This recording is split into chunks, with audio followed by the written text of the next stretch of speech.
चीन क्यों पाल रहा है करोड़ों छिपकलियां? वजह जानकर पूरी दुनिया हैरान। नमस्ते दोस्तों, आज हम एक ऐसे रहस्य से पर्दा उठाने वाले हैं जिसे सुनकर आपके होश उड़ जाएंगे। पूरी दुनिया हैरान परेशान है कि आखिर चीन ऐसा क्यों कर रहा है।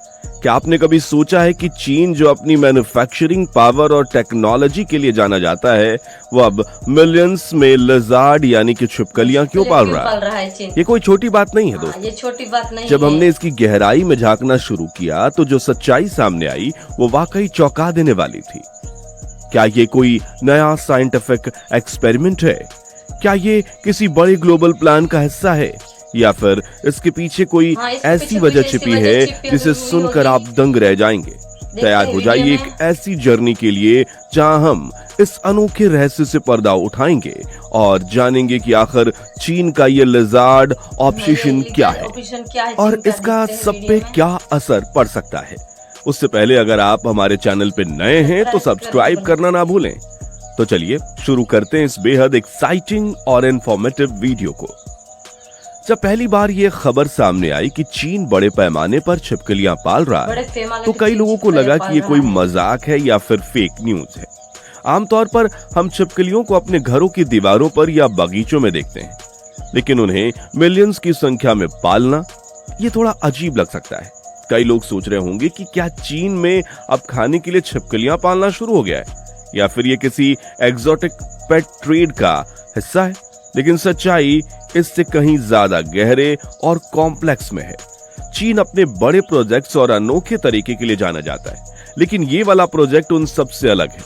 इसके पीछे एक बहुत बड़ा साइंटिफिक और इकोनॉमिक रीजन छुपा है जिसे समझना बेहद जरूरी है। दोस्तों, इस रहस्य का एक बहुत बड़ा हिस्सा छिपा है पारंपरिक चीनी दवा में। हजारों साल से चीन में कई जानवरों और पौधों का उपयोग दवाइयों के लिए होता रहा है और इन्हीं में से एक है छिपकली। जी, आपने सही सुना।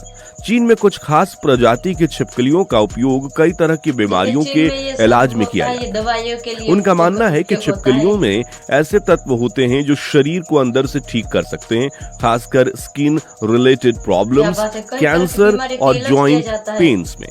ये उनकी पारंपरिक चिकित्सा का एक बहुत इंपॉर्टेंट हिस्सा है, इसलिए इन छिपकलियों की डिमांड बहुत ज्यादा है और इस डिमांड को पूरा करने के लिए ही चीन ने बड़े पैमाने पर इनकी फार्मिंग शुरू की है। ये सिर्फ एक या दो छिपकली की बात नहीं, बल्कि बड़े बड़े फार्म्स बनाए गए हैं जहां साइंस और ट्रेडिशन को मिलाकर इसका पालन पोषण किया जा रहा है। क्यों है इतनी डिमांड? अब आप सोच रहे होंगे कि अचानक से इन छिपकलियों की डिमांड इतनी ज्यादा क्यों बढ़ गई है। इसके कारण है एक तो ये कि ट्रेडिशनल चाइनीज मेडिसिन की पॉपुलैरिटी अब ग्लोबल हो रही है। सिर्फ चीन ही नहीं बल्कि दुनिया के कई देशों में लोग अब नेचुरल और ट्रेडिशनल इलाज की तरफ मुड़ रहे हैं। दूसरा कारण ये है कि कुछ रिसर्च स्टडीज ने भी इन छिपकलियों में पाए जाने वाले कंपाउंड्स की पोटेंशियल मेडिकल प्रॉपर्टीज पर रोशनी डाली है। हालांकि मॉडर्न साइंस अभी भी इस पर और रिसर्च कर रही है, लेकिन लोगों का विश्वास इन पर बढ़ता जा रहा है। तीसरा कारण है बढ़ती हुई पॉपुलेशन और बीमारियां। जैसे जैसे लोगों की लाइफस्टाइल बदल रही है, वैसे वैसे कई नई और पुरानी बीमारियां भी बढ़ रही हैं, जिनके इलाज के लिए लोग नए विकल्प तलाश रहे हैं और इन सब की वजह है छिपकलियों की डिमांड आसमान छू रही है। तो अब बात करते हैं इस पूरे मामले में हमारे भारत की।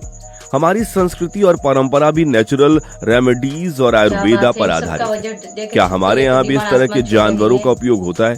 जी हाँ, बिल्कुल होता है। अगर हम अपने पारंपरिक आयुर्वेदा में बात करें तो बहुत ज्यादा ये प्रचलन में तो नहीं है। हमारे यहाँ भी क्योंकि इस तरह का हम अगर पारंपरिक चिकित्सा यानी आयुर्वेदा की बात करें तो उसमें कई तरह के वनस्पतियों और जानवरों से प्राप्त होने वाले तत्वों का उपयोग किया जाता है।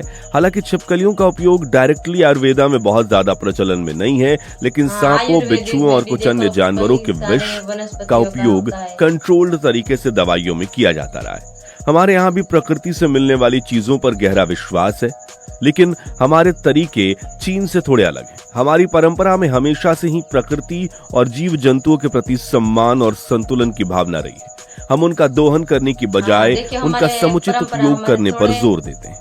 लेकिन ये जरूर है कि चीन के इस कदम से हमें भी अपनी पारंपरिक चिकित्सा पद्धतियों और रिसर्च करने की प्रेरणा मिलती है, जिससे उनकी बेनिफिट्स और मॉडर्न साइंस के हिसाब से वैलिडेट किया जा सके।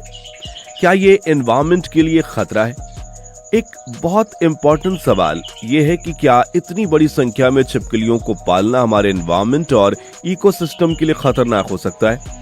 जब भी हम प्रकृति के साथ इतने बड़े पैमाने पर छेड़छाड़ करते हैं तो उसके कुछ नेगेटिव परिणाम हो सकते हैं। अगर इन फार्म में छिपकलियां बाहर निकल जाती हैं तो वे स्थानीय इकोसिस्टम को डिस्टर्ब कर सकती हैं और वहां के लोकल प्रजातियों के लिए कंपटीशन बन सकती हैं या फिर नई बीमारियां फैला सकती हैं।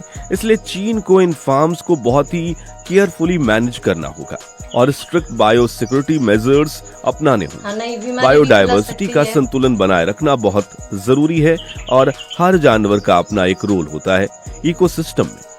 इसलिए किसी भी प्रजाति का बड़े पैमाने पर पालन पोषण करते समय उनके एनवायरमेंटल इम्पैक्ट को ध्यान में रखना बेहद जरूरी है। तो दोस्तों, चीन का ये छिपकली पालन, जिसे सुनकर शुरू में हम सब हैरान हो गए थे, अब थोड़ा क्लियर हो रहा है।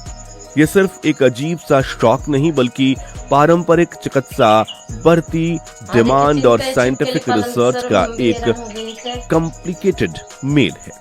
आने वाले समय में हमें देखना होगा कि इस प्रोजेक्ट का क्या अंजाम होता है। क्या ये वाकई में लोगों की बीमारियों का इलाज कर पाएगा? क्या ये एनवायरमेंटल चैलेंजेस को ठीक से हैंडल कर पाएगा या फिर इसके कुछ अनएक्सपेक्टेड साइड इफेक्ट्स भी होंगे? एक बात तो पक्की है कि चीन अपने अनोखे तरीकों से दुनिया को हमेशा हैरान करते आया है और हमेशा ऐसे प्रोजेक्ट्स पर नजर रखनी होगी हमें कि उन्हें समझना होगा, उनके ग्लोबल इम्पैक्ट को एनालाइज करना होगा।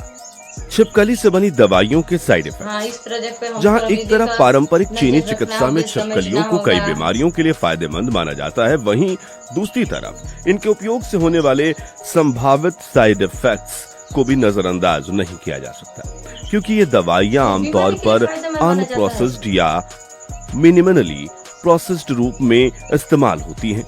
इनमें कई ऐसे तत्व हो सकते हैं जो हर शरीर के लिए अनुकूल ना हो। कुछ लोगों को एलर्जिक रिएक्शंस हो सकते हैं, जैसे खुजली, रैशेस या सांस लेने में तकलीफ, डाइजेस्टिव इश्यूज जैसे पेट, दस्त या उल्टी में भी इसके परिणाम देखे जा सकते हैं। इसके अलावा अगर छिपकलियों को गलत तरीके से पाला गया हो और उन्हें स्वच्छ वातावरण ना मिला हो तो उनमें बैक्टीरिया और पैरासाइट्स भी हो सकते हैं जो दवाइयों के माध्यम से मानव शरीर में प्रवेश कर बीमारियों का कारण बन सकते हैं। कुछ मामलों में अगर इनमें हेवी मेटल्स या टॉक्सिन मौजूद है तो लंबे समय तक इसका सेवन लीवर या किडनी को भी नुकसान पहुंचा सकता है। इसलिए ऐसी किसी भी पारंपरिक दवा का उपयोग करने से पहले किसी विशेषज्ञ की सलाह लेना और उसकी शुद्धता और सुरक्षा की जांच करना बेहद जरूरी है। तो दोस्तों, आज हम चीन के इस अनोखे रहस्य से पर्दा उठा चुके हैं। मिलियंस की संख्या में छिपकलियां पालना, जिसे सुनकर शुरू में हैरानी हुई, अब उसके पीछे की वजह थोड़ी स्पष्ट हो गई है। ये मामला हमें कई बातों पर सोचने पर मजबूर करता है। पारंपरिक चिकित्सा का महत्व, मॉडर्न साइंस का रोल, एनवायरमेंटल प्रोटेक्शन और कुछ मनुष्य का प्रकृति से सीधा रिश्ता। उम्मीद करता हूँ कि आपको ये वीडियो इंफॉर्मेटिव लगा होगा और आपको कुछ नया जानने को मिला होगा। आपकी राय क्या है इस बारे में? आपको क्या लगता है, चीन का ये कदम सही है? अपने विचार कमेंट्स में जरूर साझा करें। हम जल्दी ही मिलेंगे एक और नए रोचक वीडियो के साथ। तब तक के लिए अपना ख्याल रखें और जैसा कि हमेशा कहते हैं, स्टे क्यूरियस, स्टे इन्फॉर्म्ड। जय हिंद।